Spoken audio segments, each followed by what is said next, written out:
A few moments with you on the pew, pew, pew. What's the word? I'm Ver, And I'm Matthew. and we're here today with Matthew Mormando. I'm so happy to be here, guys. I'm so excited. Matt, if you want to tell us a little bit about yourself? Yeah, so I am a second year student here. I'm a psychology major. I'm a Spanish minor, and I'm actually maybe thinking about making that a Spanish major, and maybe even being a little too ambitious, maybe go for like a theology minor. But I was cranking the numbers. We could maybe fit it all in. But yeah, so like I said, I'm a sophomore. I'm from Long Island, New York, so gotta rep that. I'm 20 years old. Any other fun facts about me? I'm a twin, which is pretty cool. So Pretty cool. Maybe we'll have your twin on. maybe you'll never know. Whoa. Yeah, it'll be pretty cool, especially if we're wearing the same clothes too. That'd be really trippy. Okay. Awesome. Yeah. And how do we know Matthew?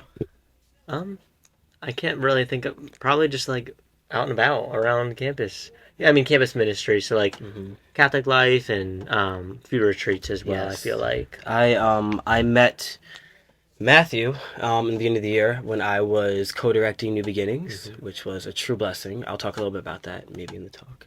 And then I met Ver through, I believe, the Catholic Life Retreat in the spring. I Yes. think that was the first time. Yeah, I don't that think I was met the you first before time. that. Yeah. I also probably should have mentioned I'm also a peer minister for Catholic Life. I run a ministry called First Year Fellowship, which is I'm just pretty much like a minister to the freshmen. Always there for them. We do weekly meetings. We're diving into this really cool book. I might talk about it later. We'll see. But that's my ministry. That's something I've been called to, which I'm very excited about. It's been a true blessing from the Lord. Fine. Yeah. And I got to know Matthew a little bit better, not just at the Catholic Life Retreat, but there was also another retreat, the Rise Retreat, that we've mentioned a few times on here. Him and I are in the same group, so. Yes. Oh my. Yeah, I will be talking about that. That was lit. Yeah. So we're going to transition now into hot seat questions. Okay, I'm ready. Hit me. All right. Favorite type of flower? Favorite type of flower? I really like lilies. Lilies are really cool. I want to become more like a flower connoisseur. I feel like that's like a really cool talent to have. yeah. I don't know. I agree. Oh, not talent, but like I guess like knowledge to Interest. have. Yeah. Super Okay. interesting. Keep going. Apple juice or orange juice? Apple, 100%. I love apple. What's up with twins? Is it an L or a W? Okay, twins. I love this question because twins are a W. So just imagine. Okay, but I could see how they're an L. For me, they're a W because it's just like a normal sibling, except you're with them all the time. So like if you do have siblings, there are probably some siblings where like you're really close. Maybe some siblings where you're not really close. I am fortunate to be blessed with a really good sibling. Our dynamic together is like really good. We're just with each other all the time. So it's like it's having another bro just to be with all the That's time. sick. It's pretty cool. Yeah. It's a W. Taylor Swift or Olivia Rodrigo? I actually kind of like Olivia. I think she's very talented, dude. Whoa. Trust. I'm a little bit of a musician too, so I like what she does in her songs. Very musically talented. But Taylor, I got to my love to her too. She's a beast. Liquid soap or bar soap? This one's really good. Liquid. But my aunt makes a really good bar soap, like homemade, and it smells amazing. But I do go liquid just for like it's just easier. I'm a big Dove guy. Okay. You take away New York's pizza. Are they irrelevant? No, they're not. But that's like that hurts if you take them away. If you take away pizza. But no, they're still relevant. I like that question though. Favorite goldfish type? Oh, jeez. A rainbow. I love Whoa. rainbow. Rainbow's good. Yeah, I do like rainbow. So maybe it's a hot take. Yeah, I feel like But- it kind of is, but Not on the pew, it's not. I guess not. Hot Not takes the are hot also seat. hot takes are one of my favorite things on the planet. I love hot takes. Favorite Dayton priest or brother? Oh. You're gonna get me in trouble, dude. We can skip it. Yeah, It's the hot seat. That's skip it, bro. Favorite apostle? Favorite apostle? Dude, whenever, maybe Matthew, you can maybe relate to this. Whenever there's like a gospel of Matthew, I just feel like God is calling me like, yo, Matthew, like, listen. Because this is your namesake. Like, you have to listen. Like, St. Matthew cooked. So, like, listen up. So, probably St. Matthew. Fair. Final one. Favorite book of the Bible? Favorite book of the Bible? I love Psalms. Psalms just like hit me in my heart sometimes, man. Yeah, I love Psalms. Fire. Well, you are off the hot seat, so you kind of killed that, but Kind of killed it. yeah. Okay. But yeah. Well, thank you again for being with us today. I think, and talking to you and like some of the questions that we've come up with, it's a lot just about talking about like your own personal experiences with faith. I'm excited, one, to like allow everyone else to hear that, but also learn more myself. So I guess like to start us off, what would you say like the role or like what did your faith journey kind of look like before UD? And then since you've been at UD the last about 2 years, like how has that faith journey like continued to evolve or maybe stay the same in some regards? Like what does that look like for you? Okay, let's go back. Let's go way back. It's like the origin story of me. Yeah, I went to. So both my mom and dad were both born and raised Catholic. Nothing crazy though, but born and raised Catholic, going to church every Sunday. And I was raised that way as well. Praying before meals, praying at night. And then at preschool, nursery, I went to a Christian preschool. And then kindergarten through 8th grade was just one Catholic school called St. William the Abbot, which was truly an amazing experience, I think. They chose that school because they wanted my brother and I to be split up, just a little individuality. And they every grade, like every year, we'd have one class and one class that we'd never be together. Oh, wow. Which was good. So we could have some separation. And I would say my faith never really took off up until confirmation. And took off is like, those are strong words too, because I was like 13.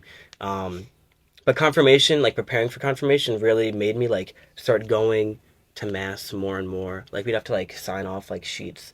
They're like, oh, like I went to mass. And I felt myself every day, like I handed that like sheet in to mass. I was like, okay, this was actually like kind of cool. Like I don't fully understand everything yet, but there's something here that is like the truth. And that like I think sparked like a yearning to like learn about what that truth was. And that truth was Jesus, but I still didn't know Jesus yet. But still, like there was this seed planted where like something good is here. And then, long story short, Long Island school systems aren't fantastic, but there are some very popular private schools, and most of them are Catholic. And so it's like pretty common to like go and like tour different Catholic schools for high school. And I remember visiting my school, named Kellenberg Memorial High School. Gotta shout them out. Go Firebirds. And going there in 7th grade. So I'm like not even like the next year I still have 8th grade to go. And I remember I visited there and I'm like, wow, there's something really special here. And I went there in freshman year and it was just really amazing. It's a Marianist school. So I've been a Marianist for what, 6 years already? So, and just like the love that was given to me through the brothers and the priests there, it changed my life. And then COVID hit. And nothing really was like stirring. But I remember like right coming out of COVID, like this yearning for mass.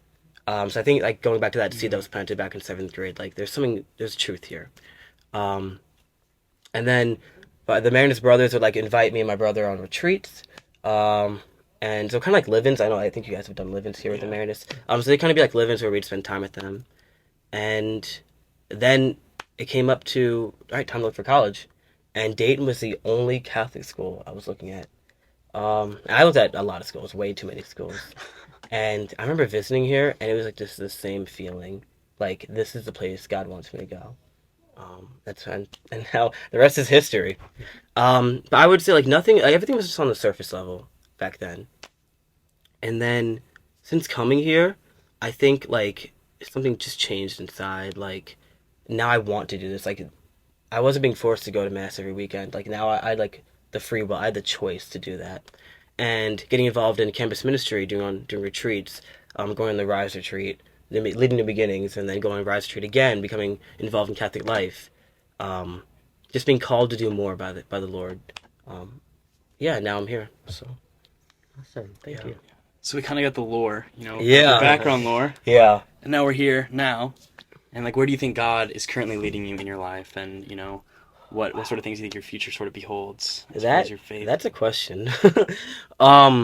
Yeah, I ask myself that every day. I think right now, something especially I was really focusing on during Lent, now that we're in the Easter season, I think I've worked on it enough, but I'm still working on it. It's just being fully present every moment, whether it's it's in class, or whether it's leading first year fellowship, or whether it's at Bible study, or whether I'm just like having dinner with like my brother, like being fully present, like putting my phone down.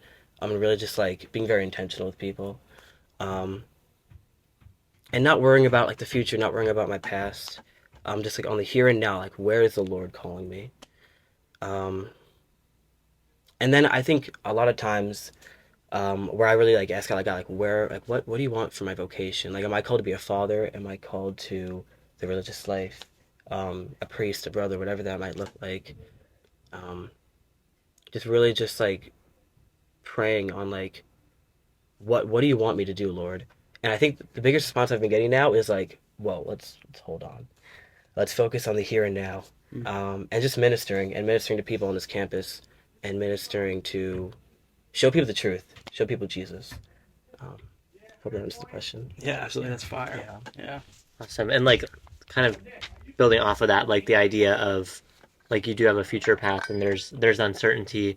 There's like that desire still to focus on the present while still acknowledging like that there is a future and like yes, how do you like trust like with confidence in God and like his plan for you without like obsessing over it and like control, I guess. Yeah. Okay, so this is something, these are good questions. This is something that has really been prevalent in my life, especially after Lent. Taking one day at a time. Taking one day at a time is so crucial.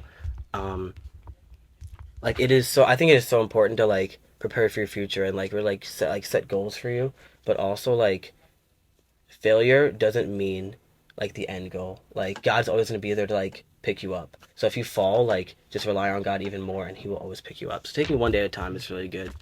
I think reflecting on how far you've come as well is very important too. Like literally like what I was doing like to prepare for this is just like going through like my journal that I have here and just like looking at all like the previous entries that I've written, seeing how far I've come, all the times where I was pleading with God, like God, like I need you. I'm like struggling right now. And other times where I'm like, God, like I am so on fire right now. You are so good. Like bless your name. So reflective time is so crucial. I think it's really good for the soul, and gives you like some hope, to keep on going, and that the Lord's got us. What else? Okay, this is a really good one. I have truly fallen in love with adoration. I hope you guys can back me up on that. Dude, like the fact that we have, if you haven't gotten to adoration, please go to Eucharistic adoration. We're so blessed on this campus here to have Eucharistic adoration almost every day, where we can go and just be blessed by the Lord. His radiance just like pouring out of the host. It's truly a gift, and I've really been spending time like putting like times in my GCal. GCal is so important for college students' lives, and just putting in my GCal like, all right, you're gonna go and you're gonna spend a holy hour and you're just gonna listen to God. And sometimes you hear nothing, but sometimes I'm telling you, if you keep on going, you keep on giving it a chance, you will hear something. The Lord speaks to us in many different ways. And then humility, relying on others, relying on the Lord. It's okay to ask for help. It's okay to like mandates. Mandates are, oh, man, I say that because I'm a man. But like you're mandated to go on this date with somebody where like you're having an intentional conversation with someone, or even like times like this where like we're like just getting to know each other. Yeah. Through like a podcast, or just like really being intentional with each other. So relying on others, asking for each other for support, and just taking fully advantage of all like the opportunities you have, like especially here on Dayton campus. Like we have like weekly events where like you can go and just like meet other Catholics. Yeah. And just like talk about life, talk about Jesus, talk about our relationships, talk about where we are, and then to wrap this up, just knowing that it's okay to fail. The Lord has mercy for a reason. He is the King of mercy. And it's okay if we fall. He's always going to be there to pick us back up. And just asking the Lord to help you, to follow his will, trusting in his providence. It's a very powerful prayer. It's a very difficult prayer. But just like literally saying the words like, God, like I'm struggling right now. Help me. And you'll see that God will work wonders in your life. Hope that answers the question a little bit. Awesome. I don't want to yap for a bit. But yeah. That was great. I loved the part where you talked about intentionality and being present, and like I think, I mean, in the world we live in now, like that's so difficult. Like it's always moving so fast. And we have technology and everything, and it's something that I definitely struggle with. It's something that I need to definitely work on more. So it's just like inspiring, like seeing you work on that and then like share about that stuff. So Yeah, and I really like even like your story about like falling in love with the math in seventh grade, and like in the Yes. moment there might have been confusion, but like trusting that nudge and like being willing to go back to that nudge, even if it's a few years later, like where that's brought you now, and like the idea or like the role that reflection too has played in that, like be able to look back and connect those dots rather than not looking back and seeing like God working through that. So Yeah. yeah, I thought that was really cool, and like everything that you said today. yeah, Thank you. fantastic. Well, I think unless you have any other concluding I remarks, think I'm good. Yeah. Thank you guys for having me Wrap with so that. much. Yeah, thank you for You coming guys on. asked me and I was like, yes. Like, I was so hype about it. Thank you guys. that's No, awesome. thank you. All right, Awesome. well, we will see you next week. Pew pew pew pew pew.